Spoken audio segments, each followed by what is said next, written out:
Hi, I'm Tom Eschen, the host of this Power in Politics podcast, a conversation about the issues that are impacting you the most for the people that are making those decisions, along with the advocates holding them accountable along the way. Today we speak with Albany mayoral candidate Ellis, the Albany Common Council President. He talks to us a little bit about his campaign, why he's running for the third time, what he says is different from him compared to the previous, now Kathy Sheehan administration, who will hang it up at the end of this year. We speak with him also about housing, affordability, and how he would revive Albany's downtown and that state money that he hopes can also make a big difference there too. Thanks so much for listening. As always, you can listen wherever you get your podcasts. Just go to Power and Politics. You can also watch on our YouTube page, CBS 6 Albany.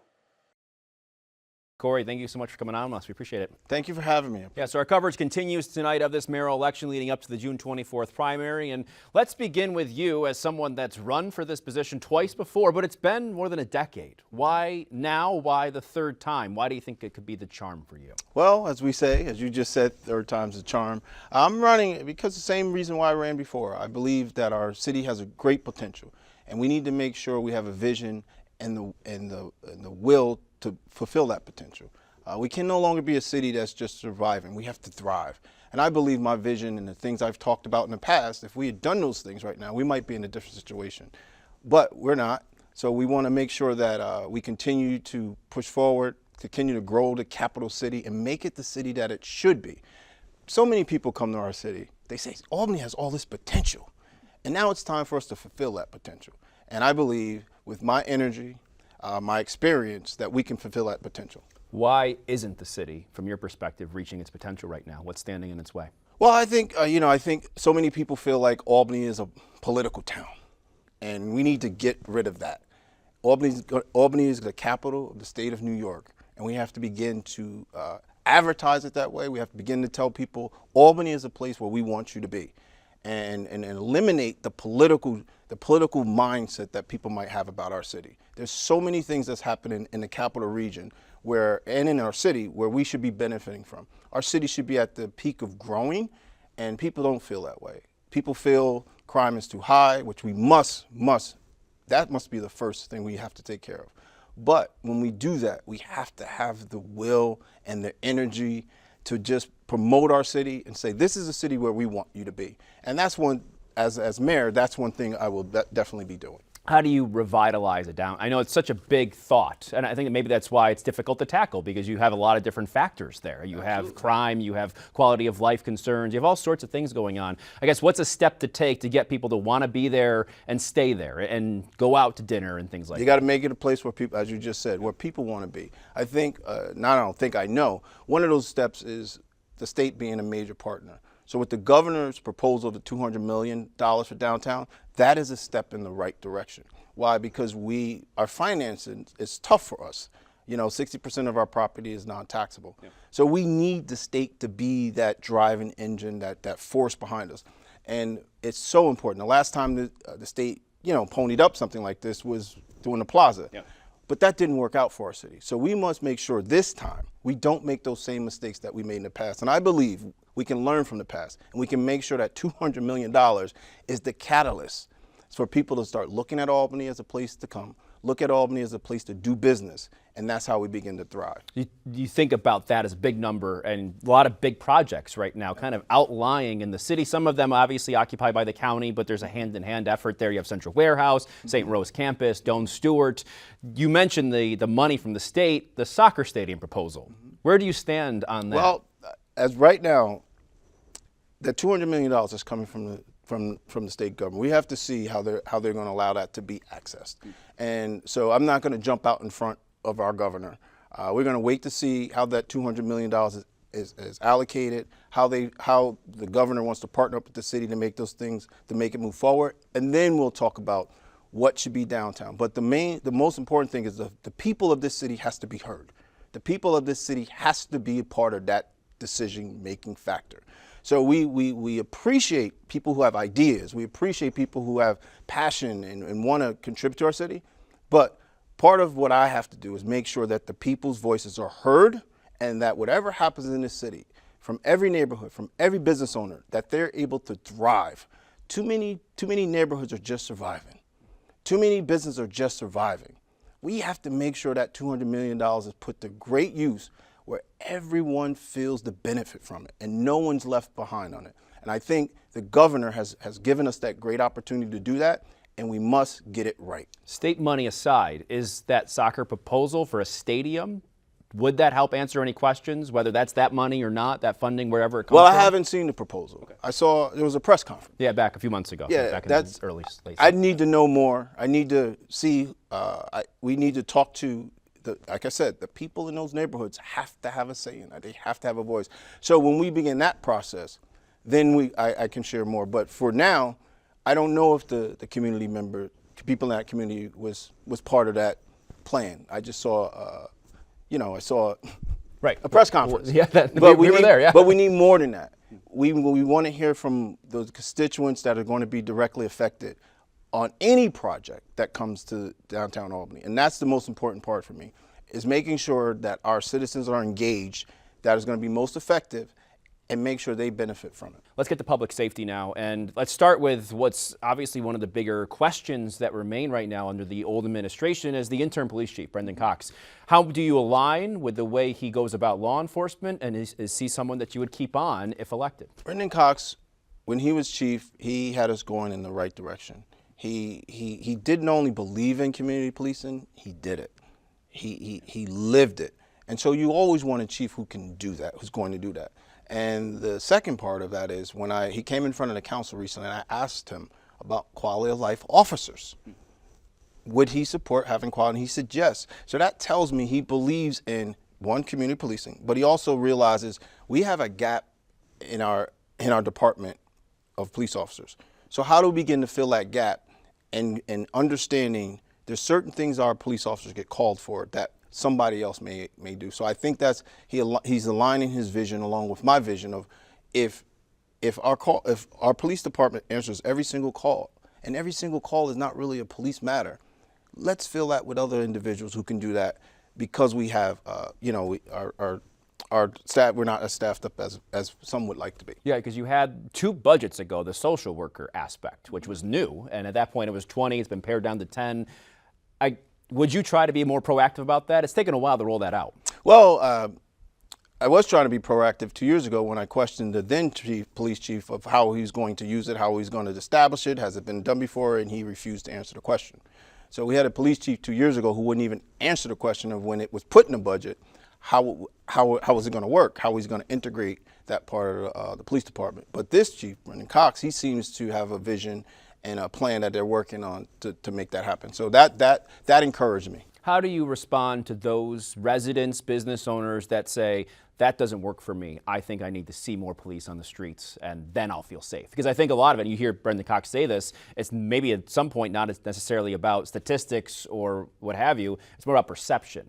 I've always been a proponent of that. Me and my Councilmember Johnson in the South End, we met with the police chief at the time, and we had business owners who wanted to make a plan on how do we get more police presence in the South End where we can start eliminate those things, and we got no response. So I have no problem with that.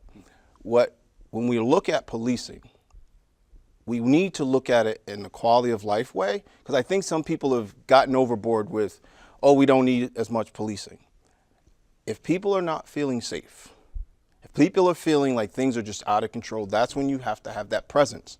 You have to tamper that down so people can feel safe. Now, I'm not a law enforcement officer, so I'm going to lean on my police chief to say, okay, how do we deal with this? And then once we get that plan, I'll say, okay, I'm sticking by this plan because I'm leaning on the person who has that expertise, who knows the streets, who knows policing. You have to lean on their expertise and let them do their job. In terms of obviously Hawkins was a big part of the last administration. I mean, probably was there almost half the time. What differs you from the last administration? I guess the one that is outgoing here. Well, with me, I think being born and raised in this city, fighting for this city for all the years that I've been, when I came back home, that I have a knack for understanding where people are today, where they want to go, and how do we make our most vulnerable neighborhoods grow. I believe I bring more than just Albany with me. I bring a wealth of other developers, other people who want to be in Albany, people who are born and raised here, they're ready to come back. And with me as mayor, they're going to come back, and they're going to bring their expertise, and they're going to bring their knowledge to help our city grow. And I say that because then they feel politics is not going to play a role into what they do. And I think that's that's one of the things we get hurt by a lot. Everyone, I've been to other states, I've been to other cities, and they say, Albany's too political. We have to end that. Albany's too small. We have to end those two perceptions, that Albany's too small and that Albany's too political. No, Albany is the capital city in the state of New York. Our laws are made here, our lawmakers are here, and this city is going to be a capital city that it should be. And anyone who wants to come here and thrive, politics will not play a role in that. As someone that oversaw the crafting of laws, and that's the point of a common council, right? And the mayor's idea is to carry those out. What kind of law or policy do you think can help change some of those things you just mentioned, the difficulties a business might have, or someone, the people struggling on the street, and what have you done to help? Well, I think part of that is what I want to bring in is a business council. And I say business council, why? Because if you have a business council, those are small and large business owners who you're publicizing. If you want to do business at Albany, start with Albany, the mayor's Albany Business Council. Why? Now those business owners, they're like, oh, that's where I can go to find out what's happening in Albany. Those business owners hopefully will be your cheerleaders because you're doing the right thing. And the new businesses will say, oh, I can be a part of this. Now I know politics is not playing a role in this because these business owners are telling me, this is how you do business here. This is what you need to know. This is the place you go when you need those questions answered, and you're going to get an answer immediately so your business can grow and there's no stoppage. That's the most important thing. Is there a type of business you think works best, or that you want to attract the most? I think we need to attract some corporate businesses in downtown Albany. I really do. Because Albany depended a lot on state workers being in downtown Albany. Yeah. We know now the work environment has changed. So we can't grow a city relying on state office workers. So we need more corporations in downtown Albany. We need to entice them to come here. And you also need to create a downtown where people feel like they can walk. Yep. Where you create this atmosphere, not just, when I say walk, I'm not just talking about walkable. I'm talking about where traffic is not so heavy, where people feel like in this section, this is a walkable section where I'm just gonna walk, I'm gonna look at some stores and shop. You have to get a little bit creative, and I think we have the people who are ready to support me, who ready to be more creative on how we really transform the city, because it needs to be transformed in a way that people can envy and that we can move. Can they walk? They can walk, but can they park? How do you let them park? How do you create parking? See, parking, it's always, we have some advocates who say there's too much parking, but if our business owners say we need parking because people won't, they won't come to our businesses. So that's definitely a dynamics that has to be really, really looked at. We can no longer afford to just say we can't have these big parking lots. We have to figure out how to create parking when we also create housing as well. And there's different ways you do that. You can do it by making sure, things could go higher up so a parking garage can go underneath. You can have retail and apartment styles on top.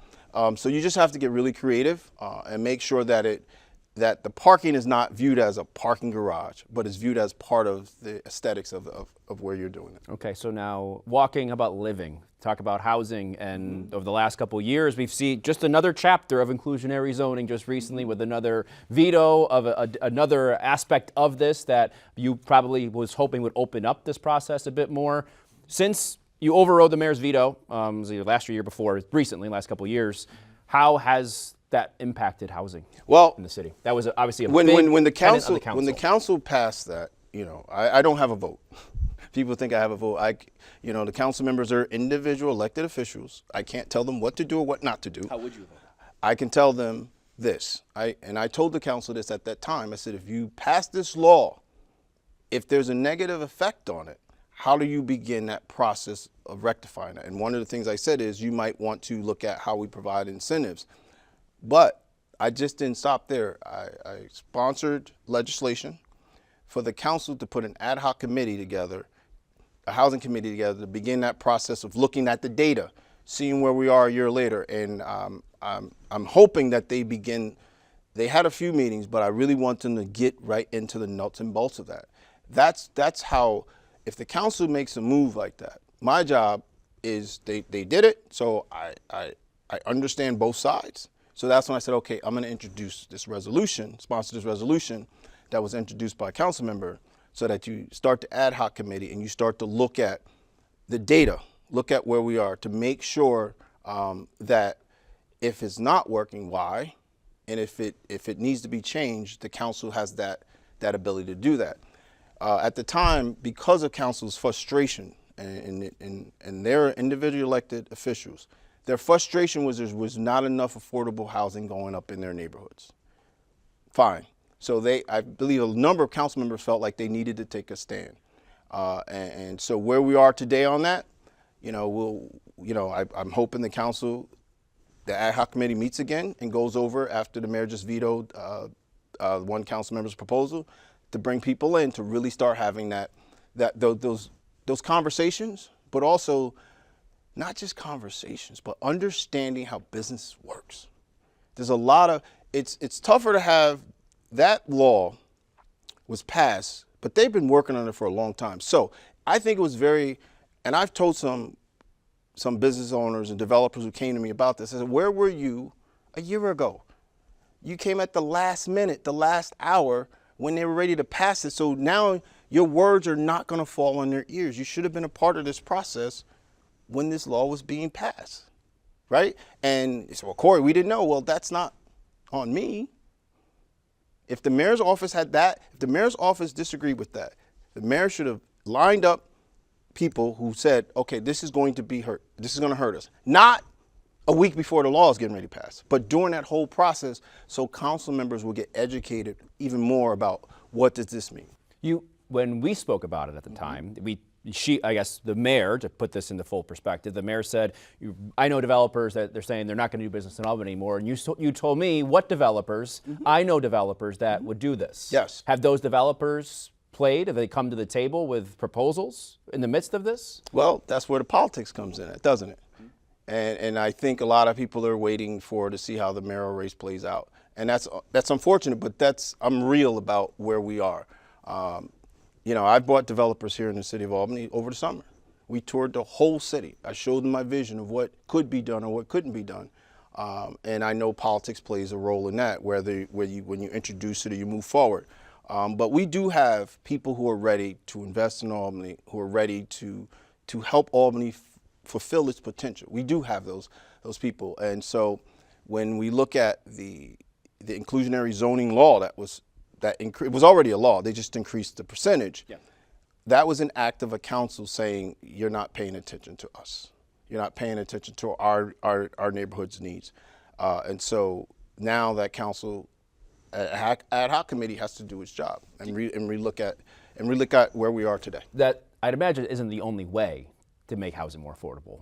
No. What is another way? To make housing affordable, well, there's many ways, right? We have a homeless problem. I was at an event, at a church event on Sunday, and I always say, well, how do we look at homelessness? Do we look at homelessness for people who lost their job, don't have a home, or somebody who might be in a domestic violence situation, they have to leave, or someone who works but can't afford the amount of rent that is required? And so when you look at those three situations and you start thinking about affordable housing, we have to look at what is the income where you're putting that affordable housing. What is that? What is the income level of those? Because in Albany, we have a number of people who say it's unaffordable, because I've been out there, who say it's unaffordable, not because they can't afford it. It's unaffordable because the quality of housing is not what they would pay for. We have a lack of quality, affordable housing. And so that's where you're seeing this, we don't have enough affordable housing. It's quality. That's where the reinvestment in those neighborhoods has to come, because people will say, okay, I can afford to pay that because it's a better quality. I can't afford to pay this because that's a worse quality.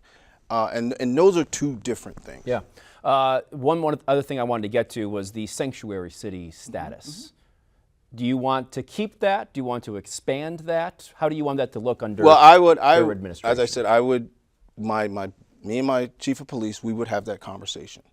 We would look at what the state's doing, because you just don't, we don't want to just walk out there by ourselves. We have to really figure out what the state's doing, what are we going to do. But the most important thing, whatever we do, we have to make sure it's humane.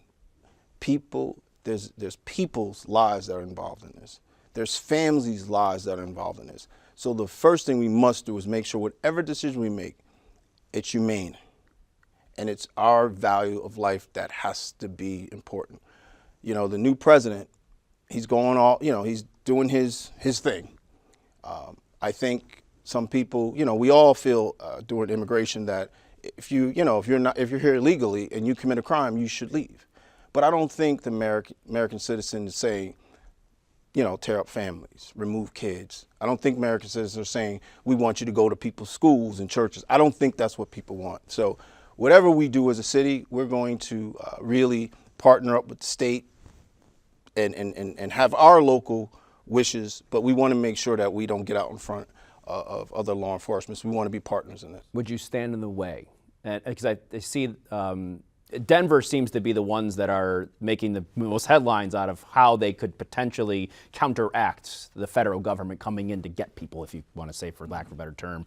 Would you do anything to stand in the way? Because they also have said that, those that do could be prosecuted. We could prosecute them. We could do something with the individuals and hold them accountable. Well, as I said, I don't want to bring any undue burden and any undue amounts of money or fines against our city. There's a cost to everything. And you have to weigh those costs. You have to weigh the benefits. And that's how that's how we would do this.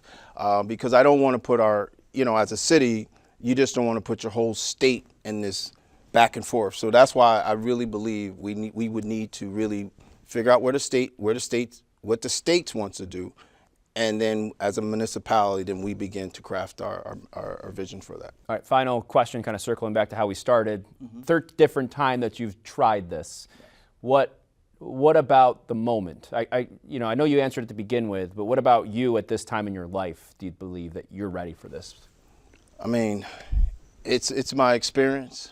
It's my perseverance. It's a kid who grew up in this city who hasn't given up on his hometown. And so I want to project that we don't give up on those who are here. We don't give up on our visions and our goals for where we want to be as a city. And I think that's what my campaign is about. It's about the young man who this city has given so much to, that I'm willing to continue to fight. Even when I lose, you keep going. You persevere, you pick up yourself, and you keep moving forward. Because I do know I have value to give, and I'm blessed to be a public servant. And I'm blessed to serve in the city that I was born and raised in. So I just want to be in a position to, my ideas, my visions and thoughts, to put them in action. Why do you have so much hope for this place? It's the only thing that matters. It's the only thing that keeps you going.